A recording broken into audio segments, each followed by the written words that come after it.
नमस्कार, कमोडिटी 360 में आपका स्वागत है। मैं हूं मनीषा गुप्ता। बात यहां पर करेंगे खाने की तेलों की, जहां पर ऑफ कोर्स पिछले क्वार्टर की अगर बात की जाए तो हमने पाम तेल के इंपोर्ट्स में इंडिया में कुछ कमी ज़रूर आते हुए देखी थी, लेकिन अप्रैल का जो लेटेस्ट डेटा आया है उसमें हमने ये ट्रेंड यहां पर रिवर्स होता हुआ देखा भी है।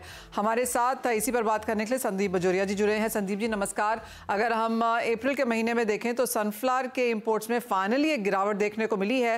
फर्स्ट क्वार्टर में हमने नियर रिकॉर्ड नंबर्स यहाँ पर बनते हुए देखे थे और पाम और सोया तेल के इंपोर्ट में भारत में एक बढ़त आती हुई नजर आई है। आप कहेंगे जो पहले के मैट्रिक्स थे, जो पहले के नंबर्स थे या ट्रेंड्स थे, वहां पर हम फिर से लौटते हुए नजर आ रहे हैं? यस मनीषा जी, एकदम सही कहा आपने। जो हमारे पिछले 3 महीने में हमने देखा सनफ्लावर एक बूम कर रहा था। सनफ्लावर का फ्लावर भी बहुत बड़ा होता है।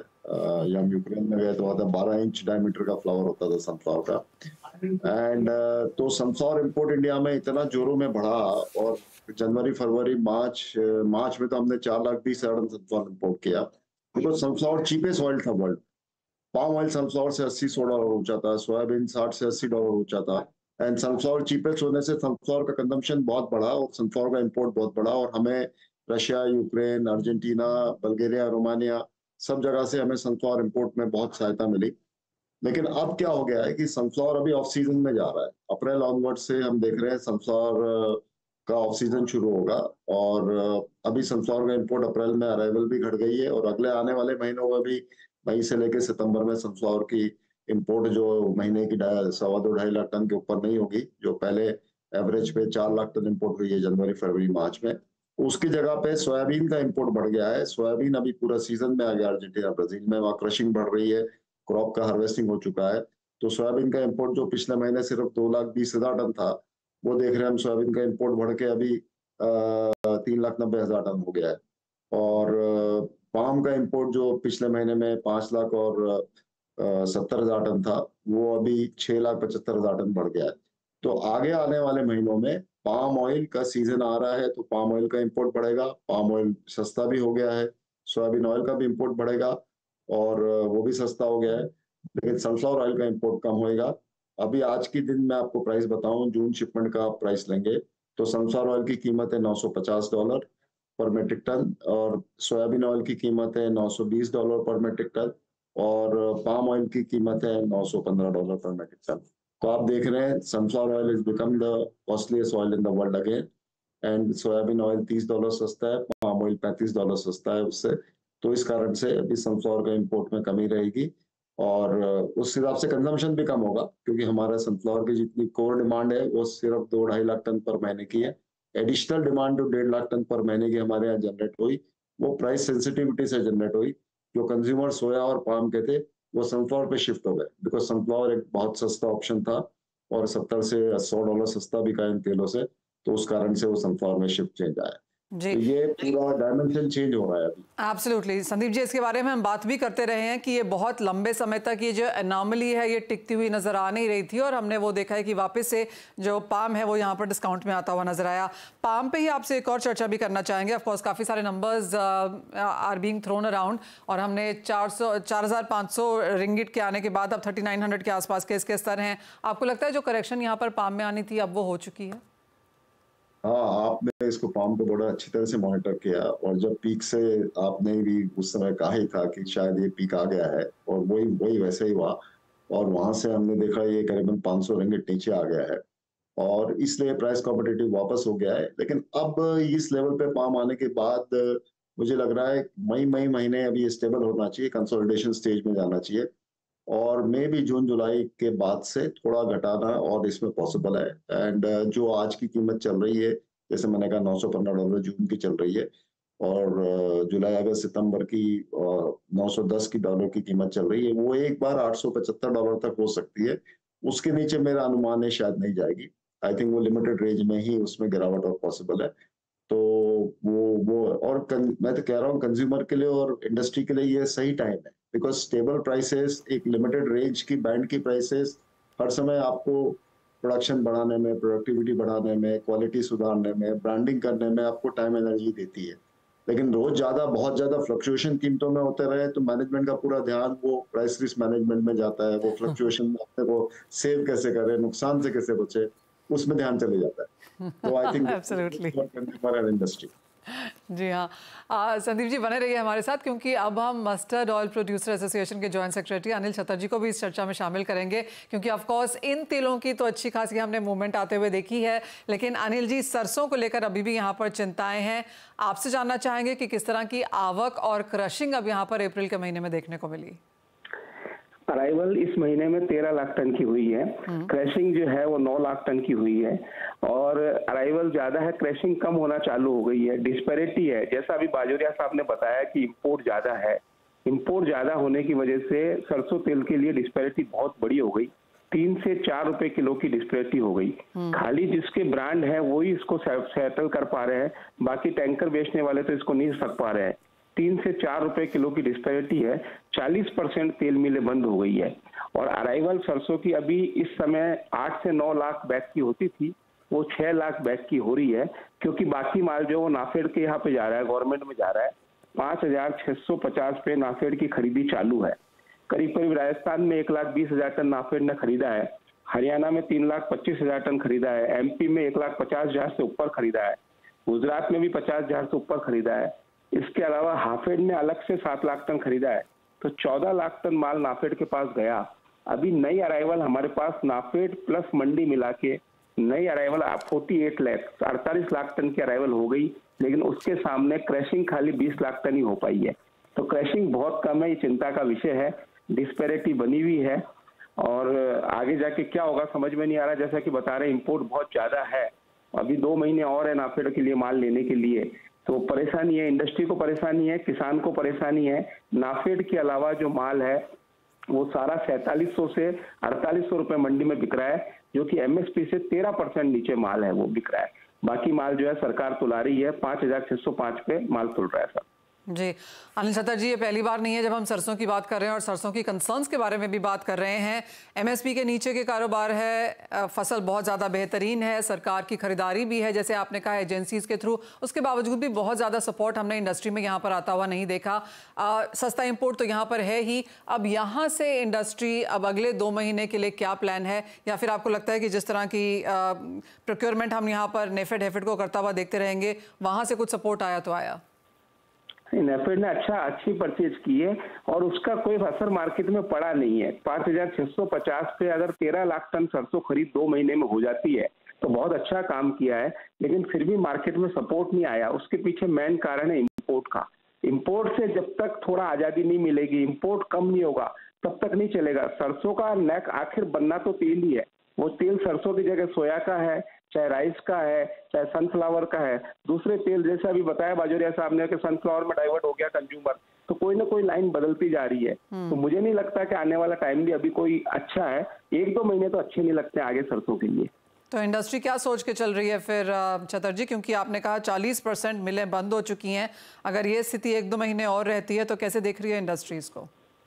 इंडस्ट्री 4 जून का इंतजार कर रही है, 4 जून के बाद ही इंडस्ट्री की सुनाई होगी। राइट, तो 4 जून तक इंडस्ट्री, तो क्या वेकेशनिंग कर रहे हैं क्या अनिल जी? ऐसा लगता है ना, अभी कुछ सुनने, अभी कोई रिक्वेस्ट भी करेंगे तो कहीं कुछ होने वाला नहीं है, लेकिन जरूर ऐसा लगता है कि जून के बाद में, जून भी बहुत जल्दी है बोलना, जुलाई के बाद में ऑयल इंडस्ट्री के लिए सुनाई होगी। इंपोर्ट पे भी ध्यान दिया जाएगा, ड्यूटी पे भी ध्यान दिया जाएगा, सोया मील और मस्टर्ड डीओसी जो एक्सपोर्ट होती है उस पर भी इंसेंटिव पे ध्यान दिया जाएगा।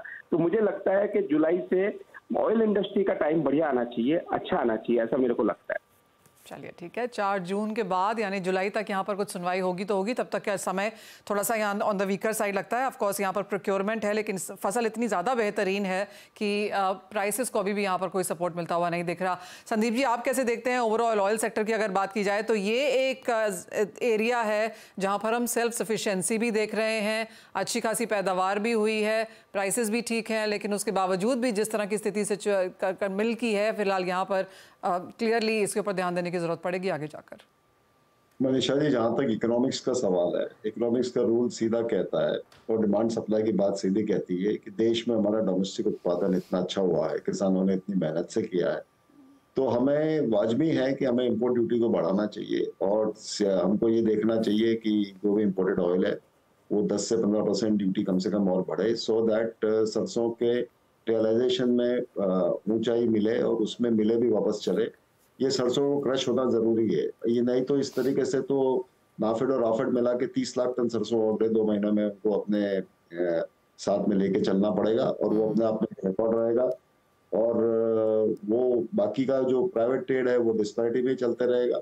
तो इस इक्वेशन को सेट राइट करने की जरूरत है। लेकिन पॉलिटिकली मेरे भाई अनिल जी ने जैसे सही कहा कि नई गवर्नमेंट जब आएगी और वापस डिस्कशन शुरू होंगे जुलाई में, तो हम डेफिनेटली इस बात को बहुत जोरों में उस समय टेकअप करेंगे, कहेंगे कि ये जो इतने दिनों तक हो गया ठीक था, अब वो हमने सहा, लेकिन अब और सहने की शक्ति नहीं है, तो आप इसको इमीडिएट डिसीजन लीजिए। और एक तो ये एब्सोल्यूट ड्यूटी भी बढ़ाइए, और जो ड्यूटी डिफरेंस है रॉ और रिफाइंड ऑयल का, उसको भी बढ़ाने की सख्त जरूरत है। बिकॉज आज हम देख रहे हैं क्रूड पाम ऑयल से $30 सस्ता RBD palmolein refined oil import हो रहा है, उसलिए यहाँ के रिफाइनरी के पास भी कोई मार्जिन नहीं बच रहा है। तो इसके लिए उनको भी, इंडस्ट्री को, रिफाइनिंग इंडस्ट्री को भी दो पांव पे खड़े होने की ताकत देने के लिए ये डिफरेंस भी हमको 7.5% की जगह पे 15 करने की जरूरत है। और एब्सोल्यूट ड्यूटी को भी हमारे को, जैसे अभी 5% ड्यूटी क्रूड ऑयल 5.5% सरचार्ज मिला के है, वो क्रूड ऑयल की ड्यूटी को 5.5 से लेके मुझे लग रहा है कम से कम 20% क्रूड ऑयल को जाना चाहिए, और रिफाइंड ऑयल को 35% ड्यूटी करनी चाहिए। तब जाके ये इंडस्ट्री का डोमेस्टिक इम्पोर्ट और फार्मर, किसान, कंज्यूमर सबका इक्वेशन सेट होगा। होलिस्टिक सॉल्यूशन कहते हैं ना इंडस्ट्री सेक्टर, तो होलिस्टिक सॉल्यूशन इसी तरह से निकलेगा, और ये निकालना बहुत जरूरी है। और हम, हमारे साथ में सब लोग, और लोकल जो डोमेस्टिक के भी जो बड़े दिग्गज है वो सब मिलके हम लोग साथ में गवर्नमेंट को रिप्रेजेंट करेंगे और कोशिश करेंगे कि ये इक्वेशन, होलिस्टिक सॉल्यूशन जुलाई में इसका निकले। जी अनिल जी, एक फाइनल सवाल आपसे, फिर वापस उसी आपकी एक स्टेटमेंट पे लौटते हुए, जैसे आपने कहा कि 40% मिले इस वक्त यहाँ पर बंद है और अगले 2 महीने भी यहाँ पर कोई बहुत अच्छे बीतने वाले नहीं है, तो इंडस्ट्री से कैसे हैंडल करती है कि डिस्पैरिटी है, मार्जिन नहीं है, बंद कर दो, कल को अगर कुछ निकल के आएगा तो फिर शुरू कर दो, इंडस्ट्री डील कैसे करती है इससे?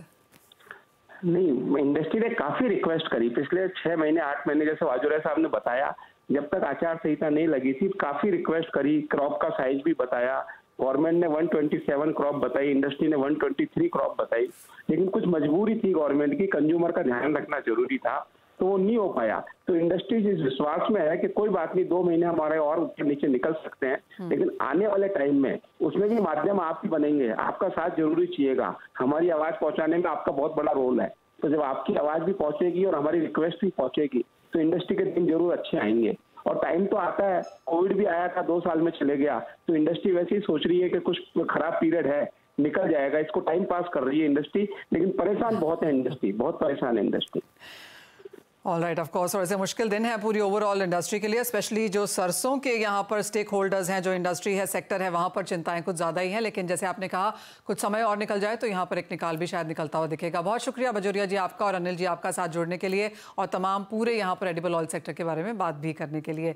इसी के साथ एक ब्रेक का समय है, जब लौटेंगे तो हम जोड़ेंगे अपने साथ मोतीलाल ओसवाल के नवनीत दमानी और प्रो इंटेलीट्रेड सर्विसेज के दिनेश सोमानी जी, उनसे जानेंगे ट्रेडिंग स्ट्रैटेजीज।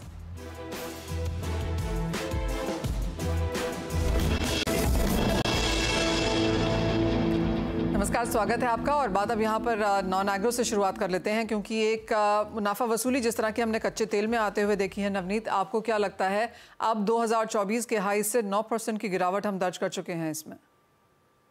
मनीषा जी, मुझे लगता है कि पूरे एमसीएक्स कॉम्प्लेक्स में एक मुनाफा वसूली का दौर 2-3 दिनों में देखने मिल रहा है। एंड टाइम एंड अगेन छोटे मोटे जो भी पुलबैक आ रहे हैं वो सेलिंग रणनीति जैसे ही कन्वर्ट हो रहे हैं। मुझे लग रहा है कि यहाँ से 6550 के नीचे का भी स्तर आप क्रूड ऑयल प्राइसेस में देख सकेंगे, तो सेल ऑन रैली का स्ट्रेटेजी रखना चाहिए। 6650 के आसपास आए तो सेल करिए, 6710 का आप स्टॉप लगाइए, एंड 6650 6510 का टारगेट आपको इवेंचुअली देखने मिल सकता है। ऑलराइट, और नवनीत अगर आपने नेचुरल गैस के प्राइसेस देखे हो जहाँ पर वॉल्टिलिटी है लेकिन हायर हाइज भी? वेल, नेचुरल गैस लास्ट कुछ दिनों में एक रेंज में ट्रेड कर रहा है, and time and again last अगर आप 3 एक्सपायरी का देखें तो मिडिल ऑफ द मंथ वो एक नए हाई के आसपास होता है। ऐसा उम्मीद देता है कि ये इस बार सरपास करके 190 195 भी आ सकता है, एंड देन प्रॉब्ली वापस जहां से कॉन्ट्रैक्ट शुरू हुआ वहीं आ जाता है। तो थोड़ा सा कंफ्यूजिंग स्टांस है अभी भी नेचुरल गैस में, और मुझे लगता है कि जब तक 171 172 कन्विंसिंगली नहीं ब्रीच हो जाता है, ये यहाँ पर थोड़ा सा सेंसिंग में रहेगा और 155 152 रुपए तक नीचे में आ सकता है। तो थोड़ा सा सेल ऑन रैली वाला बायस ही है फिलहाल के लिए। ऑल राइट जी, आपने सही कहा, ये बहुत कंफ्यूज करता है। और इंटरनेशनल मार्केट्स की अगर बात की जाए तो वहाँ पर भी काफ़ी बड़े वॉलेटाइल मूव्स हमने यहाँ पर नेचुरल गैस में आते हुए देखे हैं, लेकिन आज का दिन थोड़ा सा बेहतर। बात अब यहाँ पर मेटल्स की करेंगे और बेस मेटल से शुरुआत कर लेते हैं, क्योंकि यहाँ पर भी कुछ मुनाफा वसूली देखने को मिली है अपने हाईज से।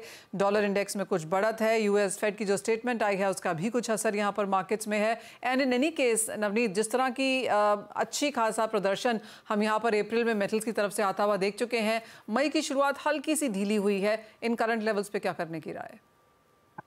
हमने एवरेज में करीब 14% के आसपास का रनअप अक्रॉस ऑल मेटल देखा था। और मैं अगर अंडरलाइन टोन की बात करूं तो ना डॉलर इंडेक्स में कोई खास करेक्शन देखने मिला है, ना चाइना की तरफ से आंकड़े एकदम ही सुधरते हुए नजर आए, और ऐसा कोई भी अंडरलाइन ट्रिगर नहीं है जो प्राइसेस को 15% की रैली शॉर्ट टर्म में जस्टिफाई करे। तो मुझे लगता है यहाँ पे कूल ऑफ आपके मई के महीने में या at least first half of May में देखने मिल सकता है, जहाँ पे कॉपर के प्राइसेस करीब 825 के आसपास और जिंक के प्राइसेस करीब 245 के आसपास आ सकते हैं। इवेंचुअली अगले एक क्वार्टर के पर्सपेक्टिव से तेजी जरूर कंटिन्यू रह सकती है, बट फिलहाल के लिए यहाँ पे 3-4% का करेक्शन प्राइस में बने, ये बहुत ब्राइट पॉसिबिलिटी है। तो मैं सेलोन रैनिका सिंक दोनों ही कमोडिटी में रखता ओके। दिनेश जी, आपका कोई टॉपिक जो आप मेटल्स में फिलहाल लेके चल रहे हो कि आपको भी लगता है कि सेलोन रैलीज यहाँ पर अब कुछ देर के लिए काम करेगा?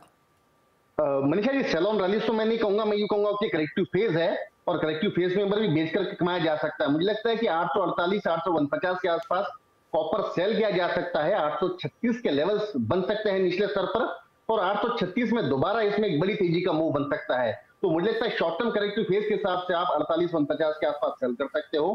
नीचे में 836 के लेवल्स आप देखने मिल सकता है। 855 का स्टॉप लॉस मेंटेन किया जा सकता है। ऑलराइट, यानी कि अगर आप ट्रेडर हैं तो मुनाफा घर ले जाएं और थोड़ा सा बेच के भी काम कर सकते हैं, लेकिन अगर इन्वेस्टर्स हैं तो खड़े रहें, क्योंकि स्ट्रक्चरल सेंस अभी भी ऑन द हायर साइड है।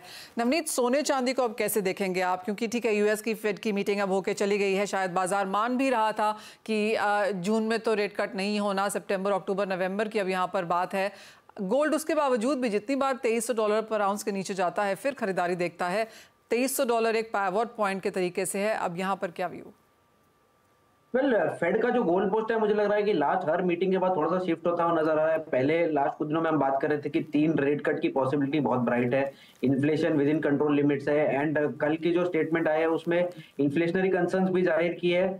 ये भी एम्फोसाइज करना पड़ा कि रेट हाइक ऑन कार्ड्स नहीं है, एंड साथ साथ रेट कट की पॉसिबिलिटी भी मेरे हिसाब से 2 या उससे भी कम हो गई है। तो ये कहीं ना कहीं ये कंफ्यूजन वाला माहौल पूरे मेटल कॉम्प्लेक्स में और पूरे प्रेशियस मेटल कॉम्प्लेक्स में क्रिएट कर रहा है, जहाँ पे मुझे लगता है कि जो ओवर हीटेड कमोडिटी यानी कि गोल्ड और सिल्वर, जो कि बहुत साइजेबल रनअप लास्ट कुछ दिनों में देख चुके हैं, वहां पे प्रेशर बन सकता है। फिलहाल जो ट्रेंड है वो ये इंडिकेट कर रहा है कि 2320-30 अगर कन्विंसिंगली नहीं टूट जाता है ऊपर के स्तरों पे, तो गोल्ड में कॉमेक्स पे एक सेल ऑफ देखने मिल सकता है, और 2270 एक क्रिटिकल सपोर्ट हो सकता है। उसके नीचे तो सेलिंग और गहरा सकती है। तो मेरा बायस तो क्लियरली थोड़ा नेगेटिव साइड पे है, 2270 का वेट करो, और उसके नीचे के भी स्तर आने वाले दिनों में देखने मिल सकते हैं। ओके, तो कुछ मुनाफा वसूली के लिए तैयार रहिए। $50 से $80 तक की मुनाफा वसूली सोने में शायद आपको देखने को मिल पाएगी। दिनेश जी, एग्री कमोडिटीज में यहाँ पर क्या करना चाहिए? मसालों में फिर से थोड़ी सी गर्मी लौटी है, मौसम को लेकर कुछ चिंताएं फिर से बाजार में हैं। जहाँ तक गुआर की बात है, यहाँ पर भी उठापटक जारी है, तो यहाँ पर कोई टॉप ट्रेड्स? मुझे हल्दी ही अभी एक ऐसा काउंटर लगता है जिसमें एक बार बड़ा मूव दोबारा आ सकता है। 19,000 के आसपास की हल्दी मुझे लगता है बिल्कुल एक बार खरीदारी की जा सकती है। 19,800 और 20,200 के लेवल्स हमें दोबारा देखने मिल सकते हैं। 18,800 के नीचे में भी मुझे जाती हुई नजर नहीं आती है। बार बार 20,000 के लेवल्स ब्रेक करके 1,000 रुपए का करेक्टिव फेज दे रही है। अगर हम फिजिकल मंडी की बात करते हैं तो निजामाबाद में 3500 बोरी के अराइवल्स है, और मराठवाड़ा जहां पर अराइवल्स एकदम से बढ़ गई थी, वहां पर भी अराइवल्स में एक धीमापन देखने नजर आया, और डिमांड जबकि निरंतर है और नई फसल आने में भी काफी समय, तो मुझे लगता है हल्दी ही 19,000 के आसपास के लेवल पे खरीदारी करनी चाहिए। और जो ये तेजी जीरे में आज देखने को मिली है, इसमें क्या कारोबार करें? बिल्कुल मनीषा जी, अराइवल जो है एकदम से ड्राइप हो गई है। ओंजा और आसपास के अराइवल जितनी भी देखते हैं 20,000 बोरी के अराइवल्स है। राजस्थान की अराइवल्स काफी कम हो गई। एक्सपेक्टेड था कि राजस्थान में बहुत बड़ी फसल है और उसके हिसाब से अनुकूल उसकी अराइवल्स भी आनी चाहिए थी, अराइवल्स आई नहीं है। डोमेस्टिक मार्केट में जितनी भी अराइवल्स है 30-35 लाख बोरी, वो पूरा का पूरा कंजम्पशन में गया है। अभी तक की कोई भी स्टॉकिस्ट या हेजर इसमें आया नहीं है। मुझे लगता है कुछ हद तक अगर यहाँ पर कोई सक्रिय होता है तो शायद जीरे में 500 से 1,000 रुपए और ज्यादा बढ़ सकते हैं, बट इससे ज्यादा की संभावना या गुंजाइश जीरे में तेजी की नजर नहीं आती। राइट, अच्छी खासी बढ़त आज यहाँ पर देखने को मिली है। ऑलमोस्ट 5.5% की तेजी के साथ जीरे में कारोबार, एक बहुत बड़ा उछाल बनता हुआ नजर आ रहा है। और जैसे कह रहे हैं कि कुछ और तेजी यहाँ पर आ सकती है, लेकिन कोई बहुत बड़ा अपमूव है उसकी कामना ना करें। ऑलराइट, शुक्रिया बहुत नवनीत आपका साथ जुड़ने के लिए, और दिनेश आपका भी, और वो सभी स्ट्रैटेजीज भी शेयर करने के लिए। एक ब्रेक का समय है, लौटेंगे तो लेकर आएंगे आवाज समाचार।